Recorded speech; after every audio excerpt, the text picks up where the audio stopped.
இந்தியாவில் கஷ்டப்படுற எல்லாருமே வெளிநாட்டுக்கு போனால் ஒரு நல்ல சம்பளத்தில் நம்ம ஃபேமிலி நல்லா இருக்கும், செட்டில் ஆயிடலாம் அப்படின்னு சொல்லிட்டு எல்லாருமே நினைக்கிறது உண்டு. ஸோ வெளிநாட்டில் நம்ம கஷ்டப்படும் போது நம்ம அன்னைக்கு விசாவுக்கு ட்ரை பண்ணுறோம் அப்படின்னா, ஸோ விசாவை பற்றின ஒரு டீட்டெயில் சொல்லுவாங்க. ஸோ உங்களுடைய வேலை இந்த மாதிரி தான் இருக்குன்னு சொல்லுவாங்க. ஆனால் நம்ம வந்து என்ன நினைப்போம் அப்படின்னா, நம்மளுடைய மனசு அன்னைக்கு என்ன சொல்லும் அப்படின்னா, இந்தியாவில் இவ்வளோ நம்ம கஷ்டப்பட்டுக்கிட்டு இருக்கோம், இந்த கஷ்டத்துக்கு நம்ம வெளிநாட்டுக்கு போனதுக்கப்புறம் ஒரு பாத்ரூம் கழுவுச்சுனா கூட நம்ம கழுவிக்கலாம், நமக்கு எந்த பிரச்சனையும் கிடையாது அப்படின்னு சொல்லி வந்ததுக்கப்புறம் 2 மாதம் ஒர்க் பண்ணுவீங்க. ஸோ பரவாயில்ல, வேலையெல்லாம் ஒன்றும் பிரச்சனை இல்லை, நல்லா இருக்குது அப்படின்னு சொல்லிட்டு ஒரு 2 மாதம் ஒர்க் பண்ணுவீங்க. 2 மாதத்துக்கு அப்புறம் அந்த வேலை வந்து உங்களுக்கு போர் அடிச்சிட்டு பக்கத்தில் இருக்கவனை பார்ப்பீங்க. ஸோ அவன் வந்து பார்ப்பான், சிம்பிளாக எங்கேயோ போவான், வருவான், சிம்பிளாக அதை க்ளீன் பண்ணுவான், அப்படியே இருந்துருவான், அவ்வளோதான்.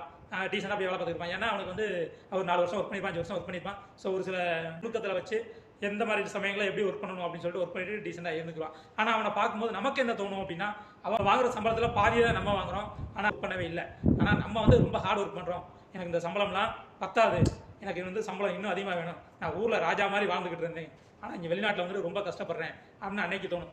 6 மாதம் 1 வருஷத்துக்கு அப்புறம் தான் உங்களுக்கு ஒரு சில விஷயங்களே தெரிய வரும். அதனால் வந்ததும் தயவு செய்து யாரும் அவசரப்படாதீங்க. ஸோ யாருக்காச்சும் விசா செக் பண்ணணும், நீங்கள் வாங்கியிருக்கக்கூடிய விசா ஒரிஜினலாக டூப்ளிகேட்டா அப்படிங்கிறது தெரியல அப்படின்னா நம்ம செக் பண்ணி கொடுப்போம். அதுபோக உங்களுக்கு விசா வரமாட்டேங்குது, குவைத்துக்கு விசா வரமாட்டேங்குது அப்படின்னா, ஸோ குவைத்தில் இருக்கக்கூடிய மெடிக்கல் ஸ்டேட்டஸ் எப்படி இருக்குது அப்படிங்கிறத வந்து நீங்கள் உங்களுக்கு வந்து செக் பண்ணி சொல்லலாம். ஸோ இதுக்குமே ரெண்டுக்குமே வந்து பார்த்தீங்கன்னா 100 ரூபாய் சார்ஜ் பண்ணுறோம். ஸோ அதுபோக உங்களுக்கு நீங்கள் மெடிக்கல் அப்பாயின்மெண்ட் போடணும் அப்படின்னா அதுவும் போட்டு கொடுக்கலாம். பிசிசி அப்பாயின்மெண்ட் போடணும் அப்படின்னா அதுவும் தாராளமாக நம்ம போட்டு கொடுக்கலாம். ஸோ அதுபோக மெடிக்கல் அப்பாயின்மெண்ட்டை கேன்சல் பண்ணணும் அப்படின்னா வெறும் 700 ரூபாயில் 48 மணி நேரத்துக்குள்ள கேன்சல் பண்ணி கொடுத்துருவோம். ஸோ இந்த மாதிரி ப்ராசஸ், அதுபோக ஸ்டாம்பிங் ப்ராசஸ், இந்த மாதிரி ப்ராசஸ் வந்து பண்ணிக்கிட்டு இருக்கோம். ஸோ யாருக்கும் தேவைப்படுச்சு அப்படின்னா நம்மளை கான்டாக்ட் பண்ணலாம். அதுபோக குவைத் நாட்டுக்கு driver vacancy, gulf return drivers vacancy நிறையாவே இருக்குது. ஸோ யாருக்கும் தேவைப்படுச்சு அப்படின்னா நம்மளை கான்டாக்ட் பண்ணுங்கள். வீட்டில் நல்ல இடத்துல விசா எடுத்து கொடுக்கப்படும். நன்றி.